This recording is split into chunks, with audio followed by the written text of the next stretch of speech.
Welcome to Biscayne National Park. We hope you enjoy this video.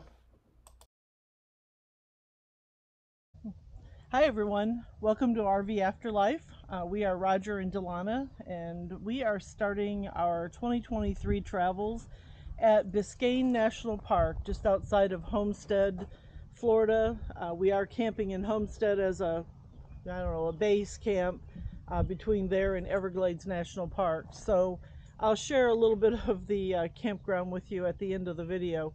But just wanted to start here and just kind of look around and see how... what there is? Yeah. We know there's water.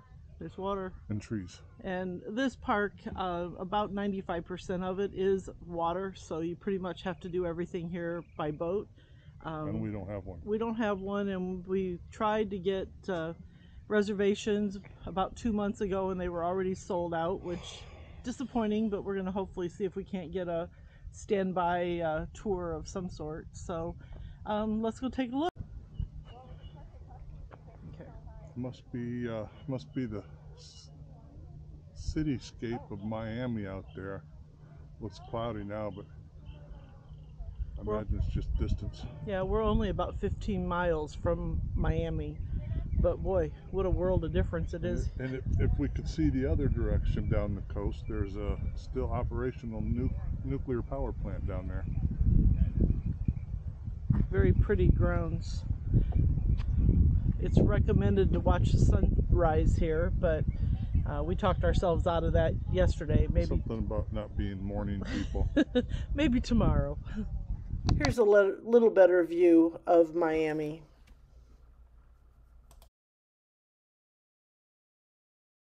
The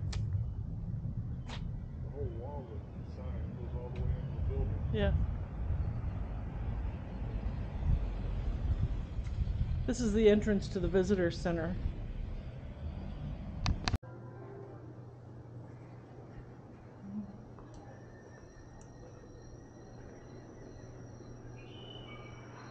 This is inside the visitor center.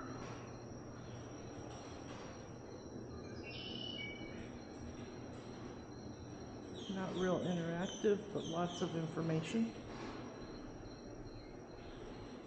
And there is also a movie called Living Inside the Shell.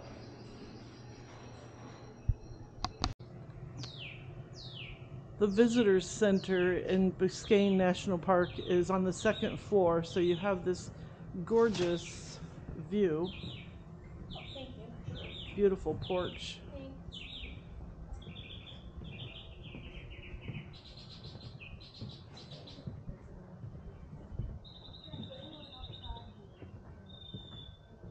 And then the boat tours meet right up here.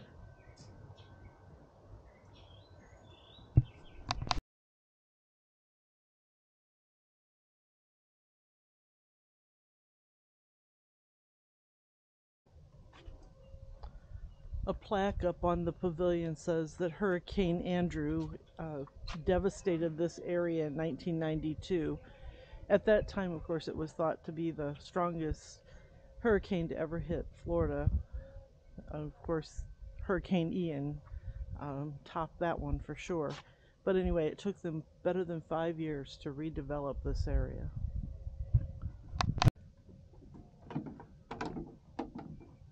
This boardwalk that goes along the coast outside the Visitors Center is just beautiful. And I absolutely love boardwalks in Florida because I don't like the things that live in the mangroves and elsewhere. The sign back there says that this bay is home to over 500 species of fish. It's beautiful.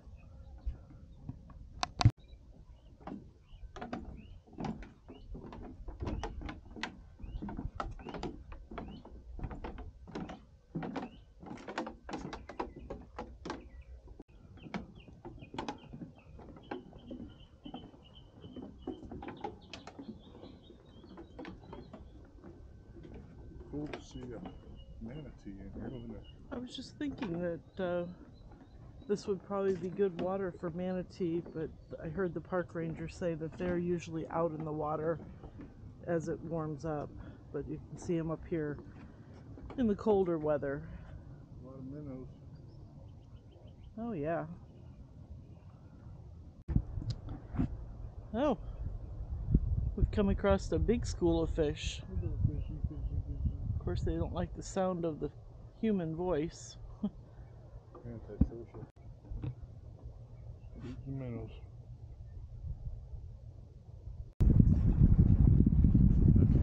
That's Turkey Point Nuclear Generating Station off across the bay there.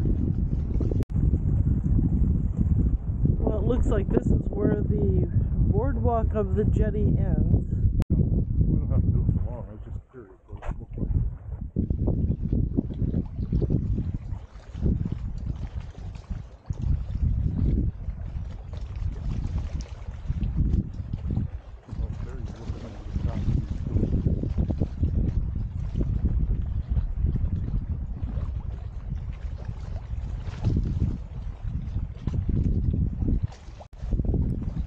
The boardwalk used to go beyond this point, but it has sunk into the water.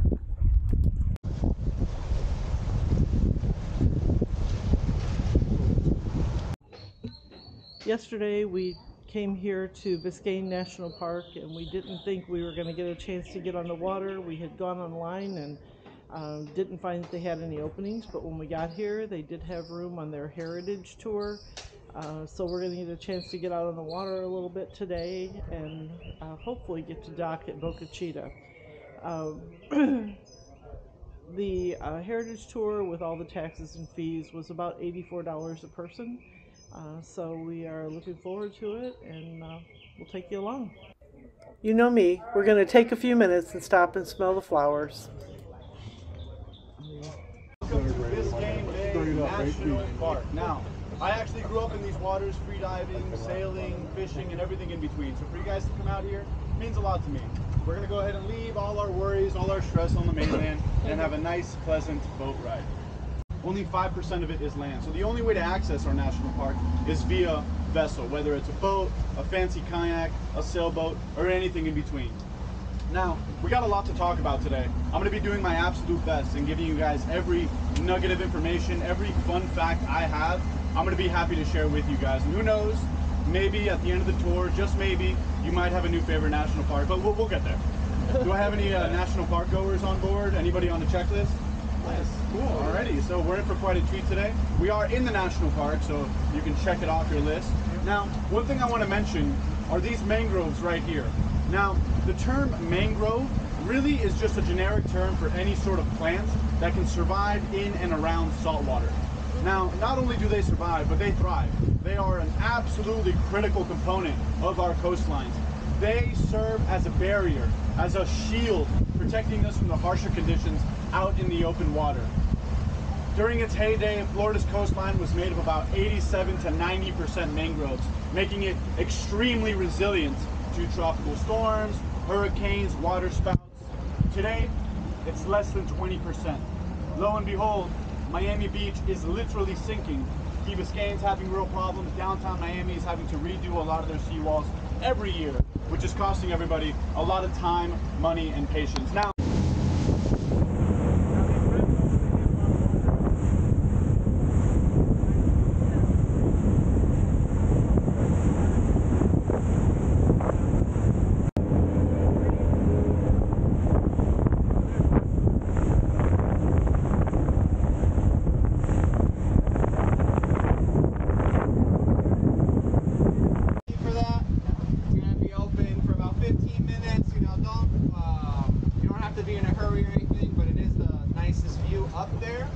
take your time. Sometimes you can see animals swim by.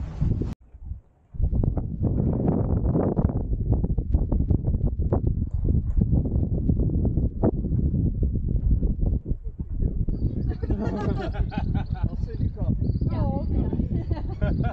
I probably look like an idiot, like a plaster against the wall. I think it doesn't matter which way you look, the ocean. Right. That's the city of Miami, visible from Boca Chita. Which direction do you guys want to take? And that little teal speck down there, that was Roger sitting on the picnic table. Mark Honeywell of the Honeywell family owned Boca Chita at one time, and shortly after the fall of the Great Depression, fall of the stock market, he built some structures out here, and a lighthouse was one of them. His original intention for the lighthouse was to signal his friends in Miami if he was ready to put on a party out here. The Coast Guard didn't find that interesting or doable, so he never got to put a light in the top of his lighthouse. But spectacular views of Miami and this island. This is a view from the top of the lighthouse, but when Mark Honeywell couldn't have a light in his lighthouse, he bought a cannon instead. The cannon was recovered from a shipwreck. Hey, I've got a good idea. What do you say we go stick our toes in the water and see what the beach looks like? I love the aqua and blue colors of the water, and its silky sand. The water lapping up against the shore was just incredible. The water is so crystal clear.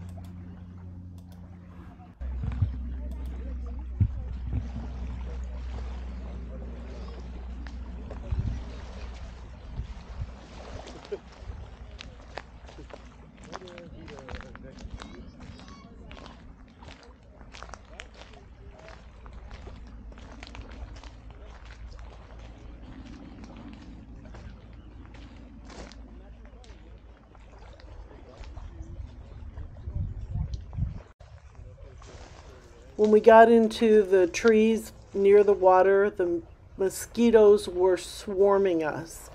We also saw something very large run through the water, or through the woods, so we kind of got out of there pretty quick, but we were swatting mosquitoes off of us for a good while after we got away from the water. Oh, he's burying himself. I can't focus on him through the water.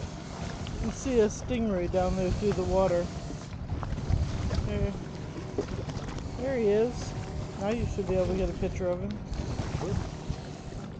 Too close, probably.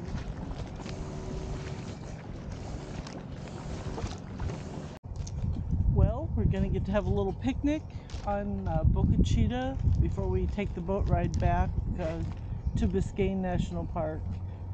This is such a beautiful setting. The naturalist told us that, you know, the weekdays it's pretty sparsely populated, quiet, but on the weekends it's quite busy. So really fortunate that we were able to come on a Wednesday and enjoy this beautiful piece of Biscayne National Park. If you know us, you're going to get a laugh out of this little campground failure video.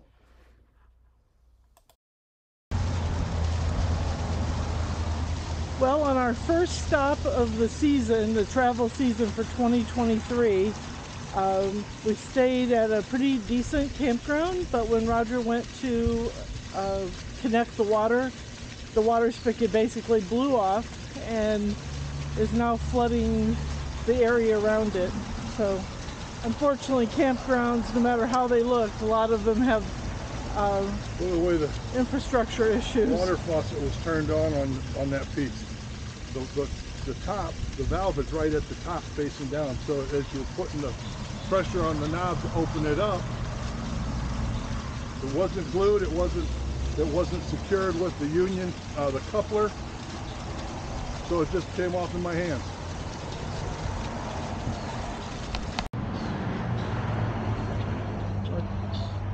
Turn around and repeat that. Repeat what? That I tried to fix it? Oh. Thing was not even the coupler wasn't tightened down. When I turned the valve, turned the water on, the whole thing came apart in my hands. And he's soaking wet. Not to mention a little pissed. Thanks for watching. We'll see you next time.